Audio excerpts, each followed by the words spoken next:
Welcome to the Coventry Music Museum. And a 50th year anniversary of Mouldy Old Dough. So welcome guys, 50 years, wow, amazing. So tell us briefly how Pigeon was formed. Right, in 1969 to 71 we'd had quite a bit of success with Staveley Makepeace, which was a more serious 5-piece male band. But Rob and myself we'd written a lot of novelty and instrumental style things which didn't really fit the image, did they, of the Staveleys? So we thought, let's have I always personally like to try some funny things out. It's sort of a break from the sort of seriousness of recording, and I think we both mutually agreed that it would be a great idea to have an outlet of sort of oddball fun music. Yeah, and that's what we did. We started recording, doing some demos, one of which was Mouldy Old Dough. We didn't have a name at the time, we didn't have Lieutenant Pigeon. The idea, it wasn't like the main project, it was like when we had a couple of minutes here, a couple of minutes there. And every now and again Rob would phone me or I'd phone him and he'd give me a new name for the band, and we'd say yeah. And then one night I was in a phone box and I called you, and you said, why not? You said Lieutenant, because we used the American spelling. It was actually derived from the fact that an early Staveley Makepeace one from 1970, it was a B-side of Smoky Mountain Rhythm Review, and it was called Rampant on the Rage. And this was pretty much like a Lieutenant Pigeon instrumental, and I thought we could sort of elaborate a little bit on that, and try this idea for Mouldy Old Dough.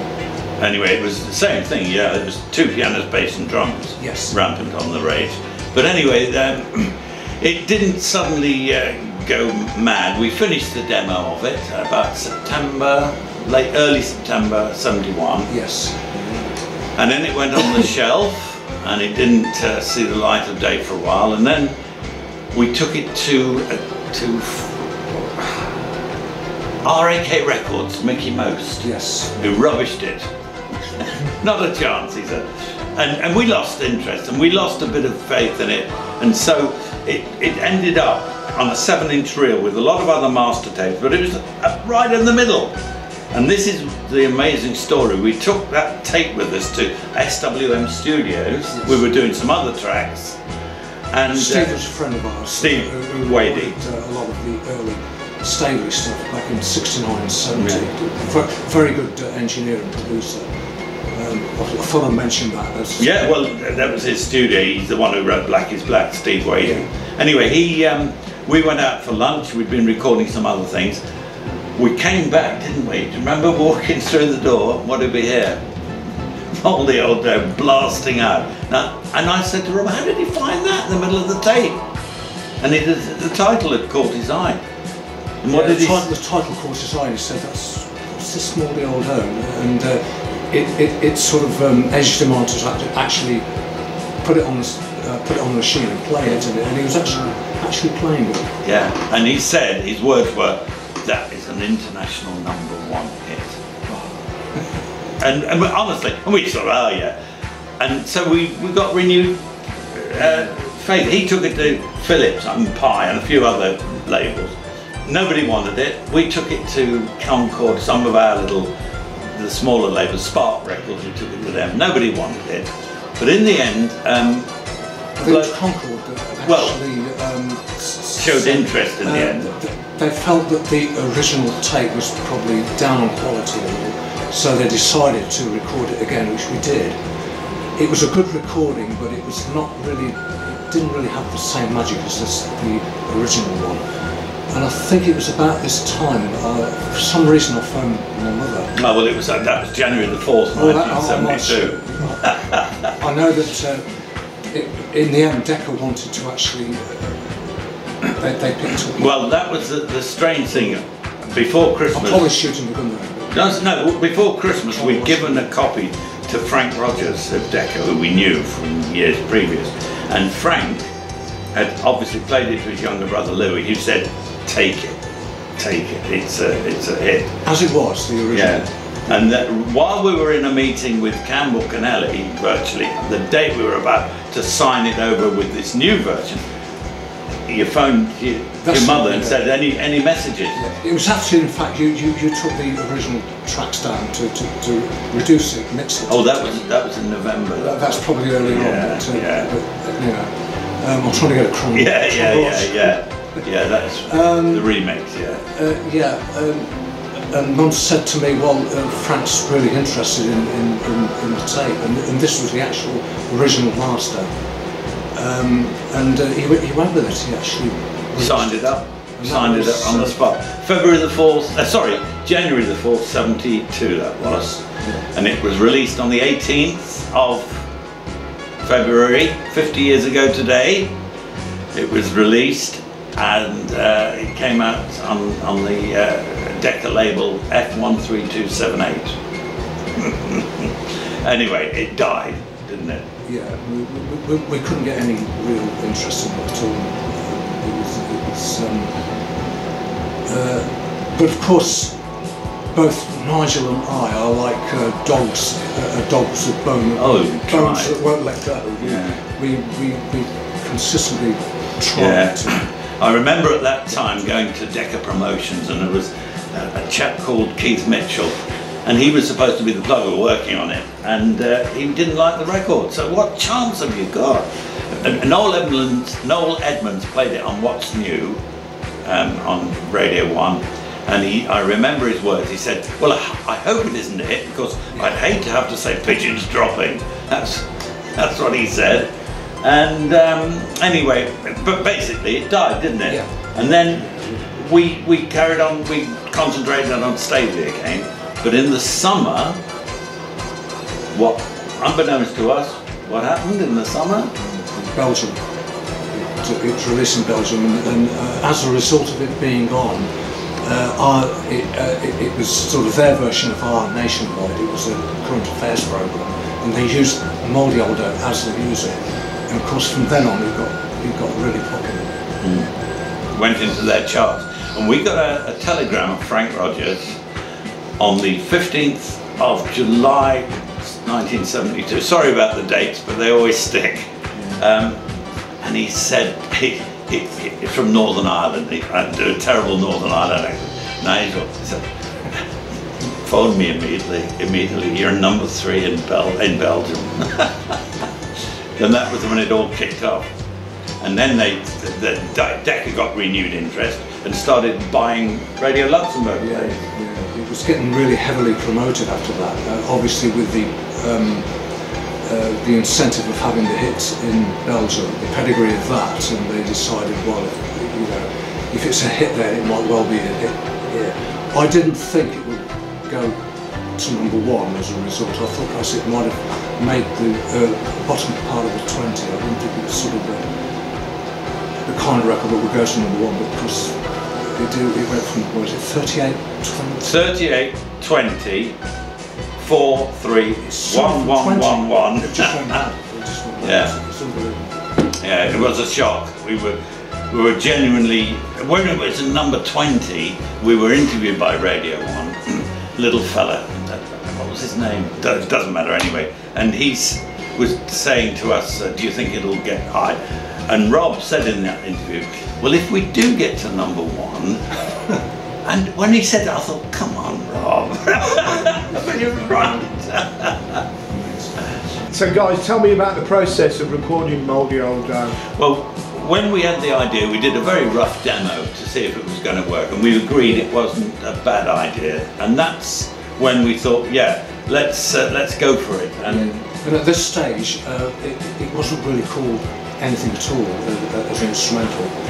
It was just the idea is just to try the actual tune of it out, and it sounded, it sounded quite worth doing a decent job on.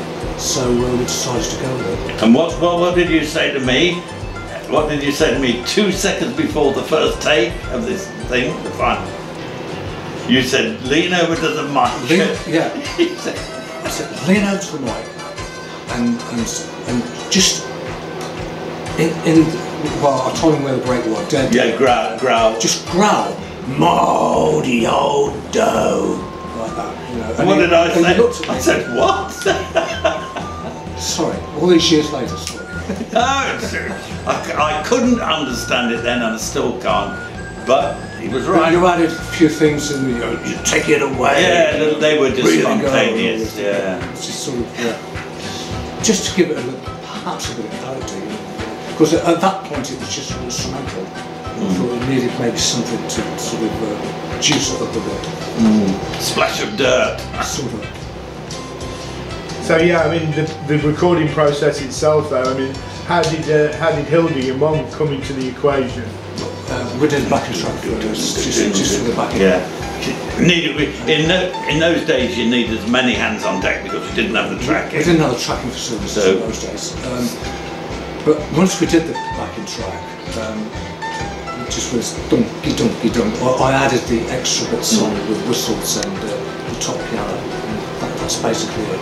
It was a 2-track recording. I mean, today it would be on multi-track, or 4, 8, 16, 24, 32, whatever, or as many tracks as you want in today's recording. Because at that time, with the basic analog setup that we had, we did it on 2-track stereo. So you're sitting there, you've got your mom playing the piano, and was it right that there was suddenly this eureka moment that, wow, this is quite a novelty idea with your mom playing in the band? When did that come about? Well, I can tell you this, it wasn't the first time his mum had sat in on lots of bits for us when we needed an extra pianist. So it was nothing new, and at that point there was no way, because we weren't even going to take the band out and perform anywhere. It was just a recording thing. So there was no thought of it coming into an actual touring band. In fact, Frank Rogers, as late as July 1972, he said, can you tell me who's in the band? He didn't even have any publicity photographs. No. So that's, and we said to Hilda, would you come out with us and do? Oh, I don't know, I'm a bit old, she said. A bit old, she was only 59 then.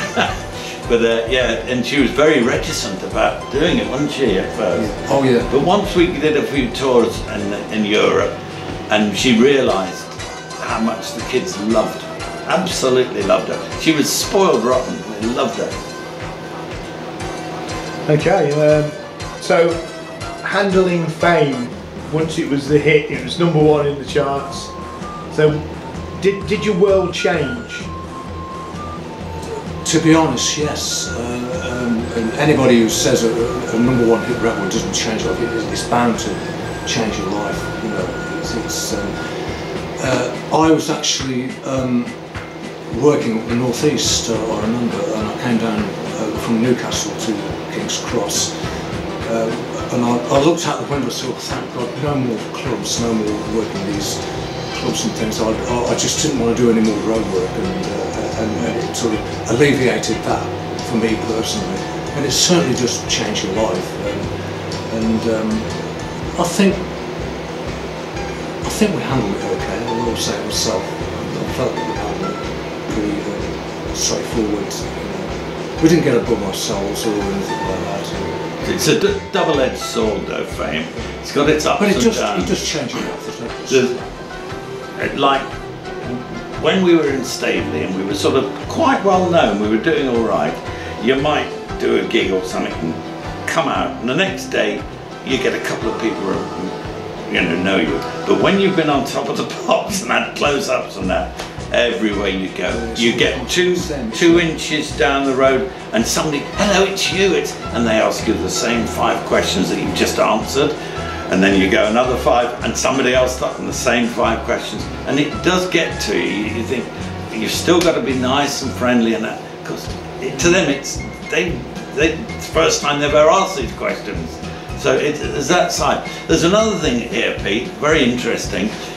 In 1970, we did a Top of the Pops with Staveley Makepeace, and we were amongst all these big stars of the time, Aretha Franklin, 10cc, we then called Hot Legs, and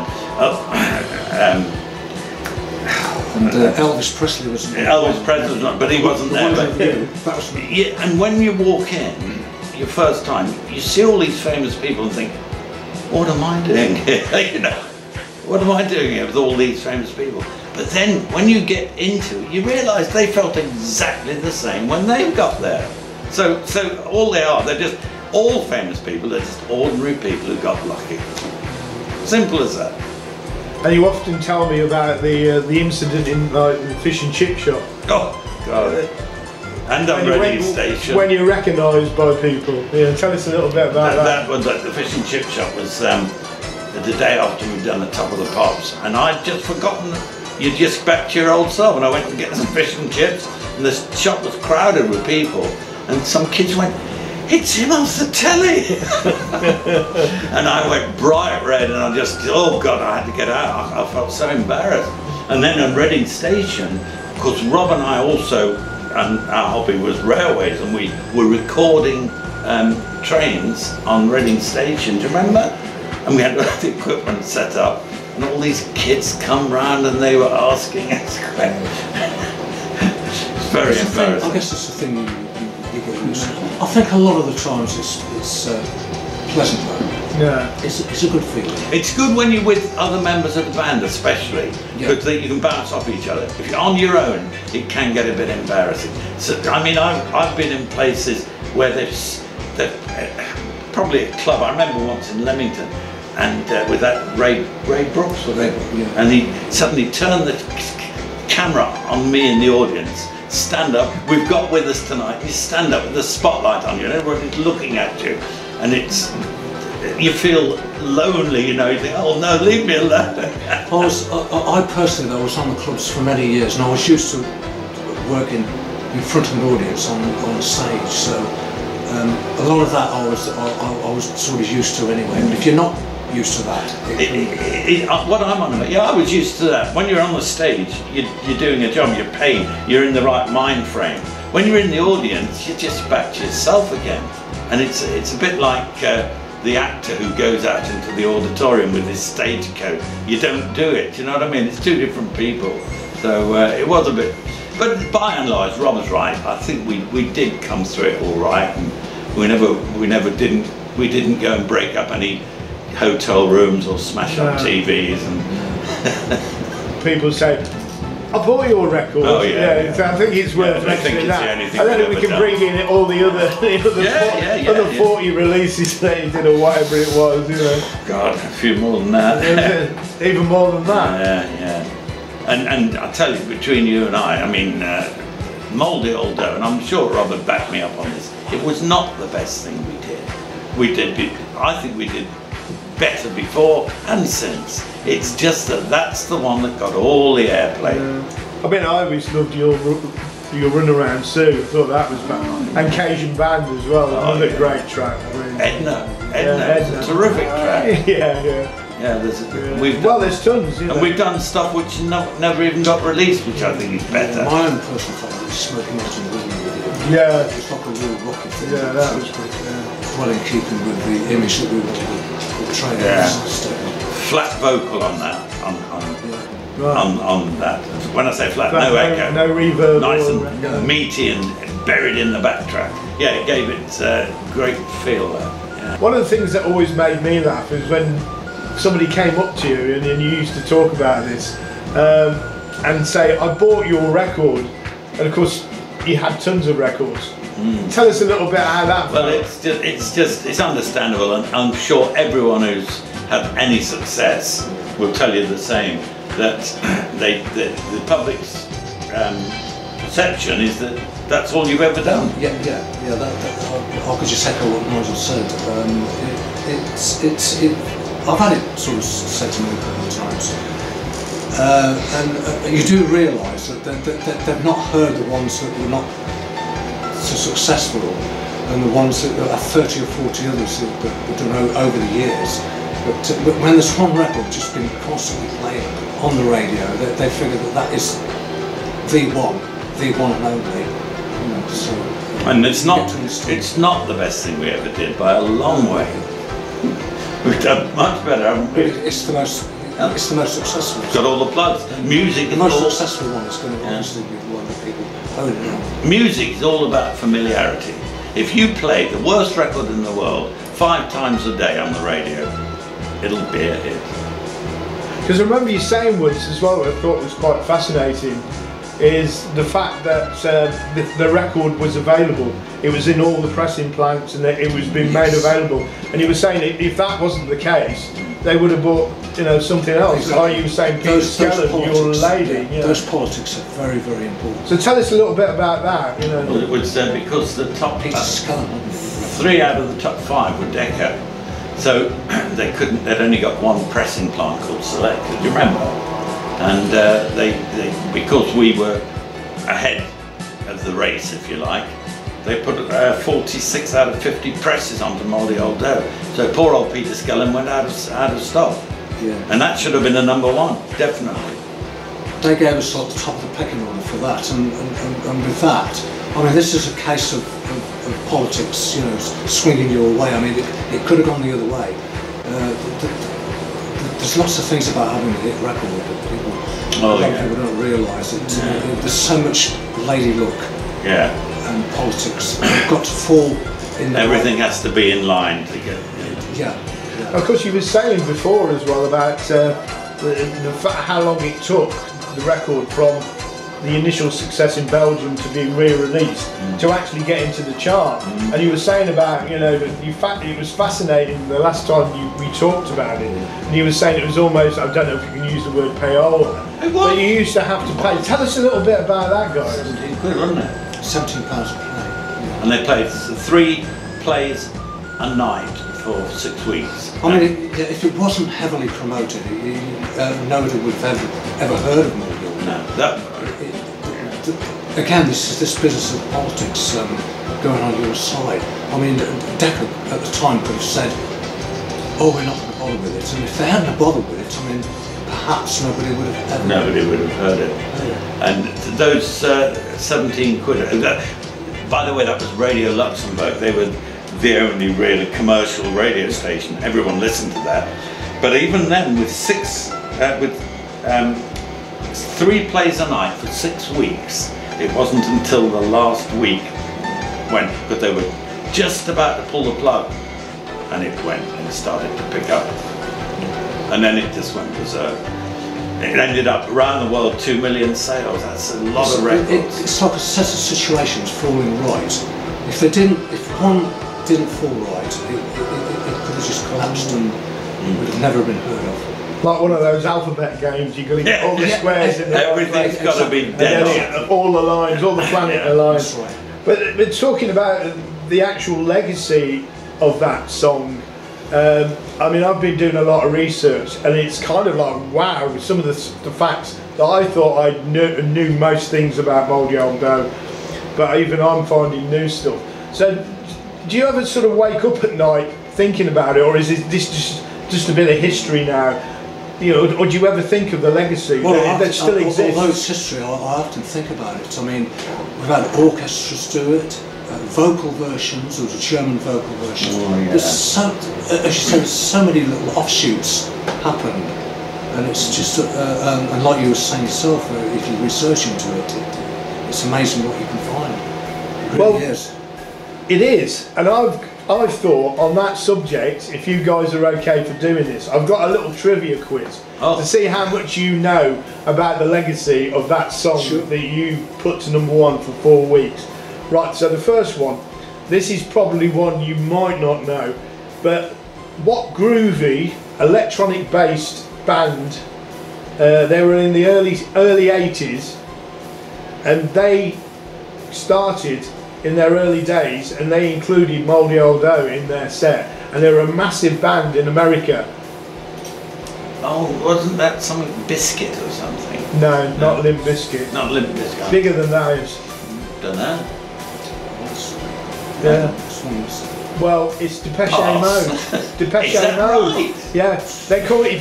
We've got a set list that we're going to put out, and it's as Mouldy Dough, but it was Mouldy Old Dough. I've never heard it, but it's obviously an electronic version of it, you know, on the synth. So I thought that was fascinating. And there's, you know, people sometimes talk about a Mouldy Old Dough, you know, they dismiss it as a novelty record, but there's one of the biggest bands in the world, actually included in the 50 bands that changed the world. They were one of them. And they did your song, so hey, you know. Alright, question number 2. What superstar drummer had a racehorse called Mouldy Old Dough? Yeah, it's the bloke who died last year.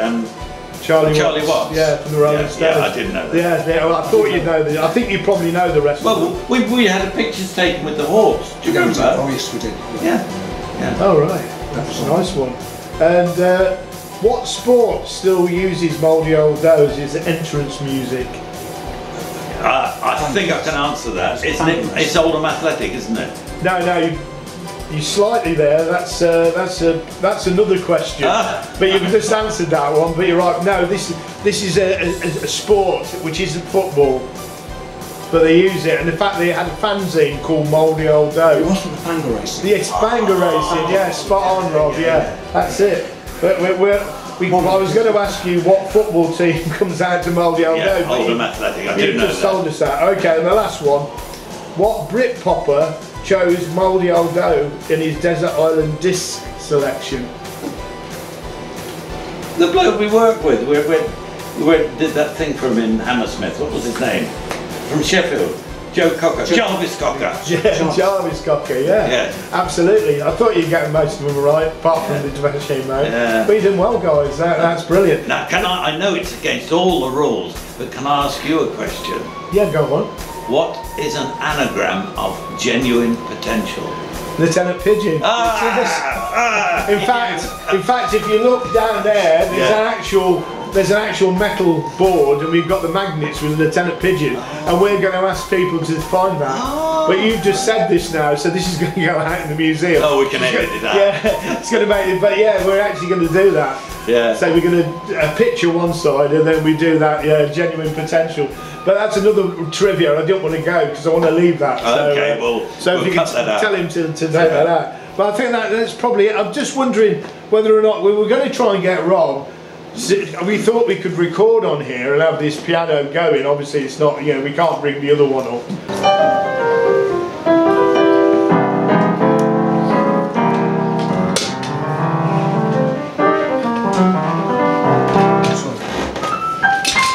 I'll do it on just one chorus of block chords. Yeah. So it's.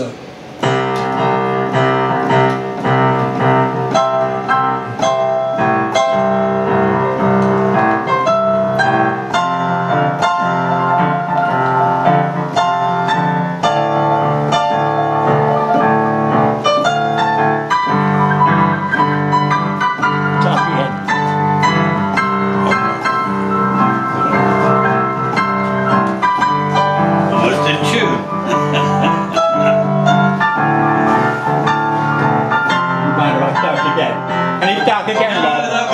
That was good. Leave it, isn't it?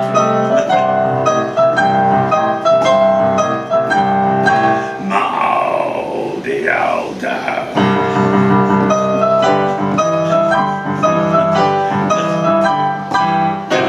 Dirty old man. Do you remember I did that once on Top of the Pops? Dirty old man instead of mouldy old dough. Oh, baby, That's a good. whole lot of shaking going on. Come on, baby, you can't go wrong. How you thinking? A whole lot of shaking going on. Just copying Jerry Lee Lewis. Yeah, of course.